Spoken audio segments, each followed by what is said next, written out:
Joining me live now also for an expert view, an overview of how this investigation has gone so far and his assessment of where things are headed in this very troubling case is former IPS officer, former Special Director of the Intelligence Bureau, Yashovardhan Azad. Mr. Azad, pleasure. Thank you very much for your time and for being with us here in India today to help us understand this, this confusing case.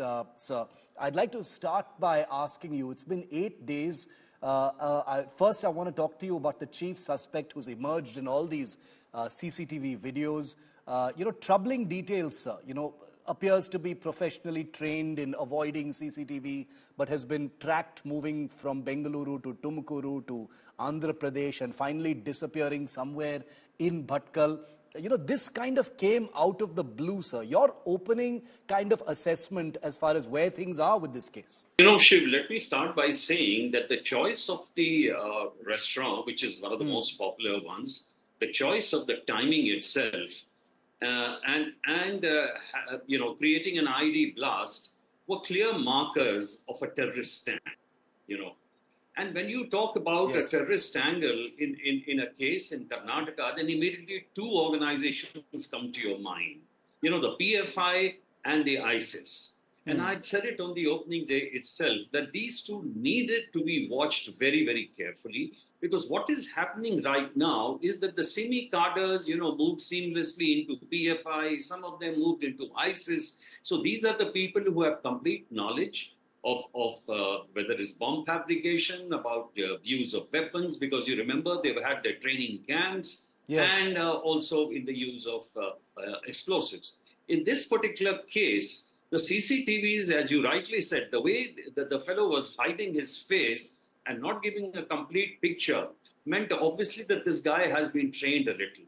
Last year in Karnataka, the investigation, I would say, is in the right track, because NIA has had a huge experience last year. You remember almost 44 locations in 4 states they had raided because of the ISIS module.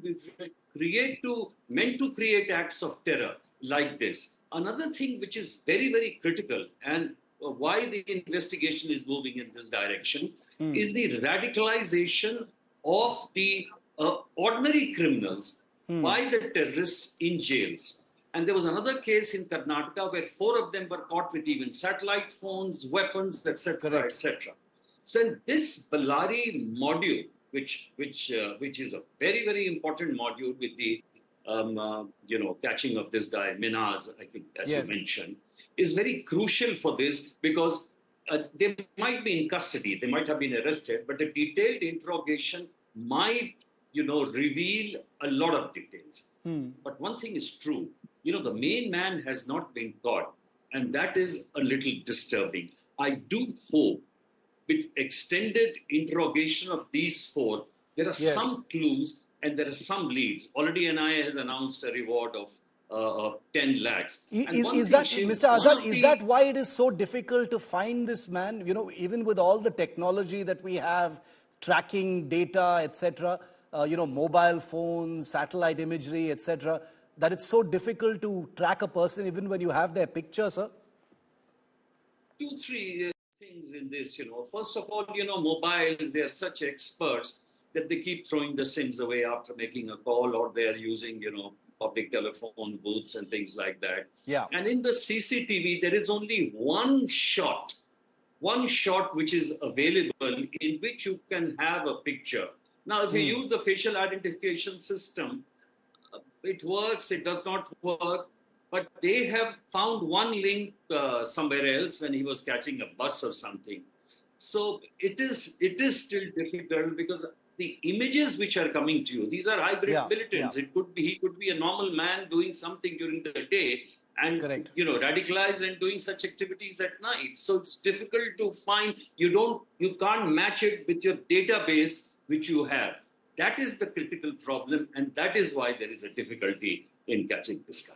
8 days and counting.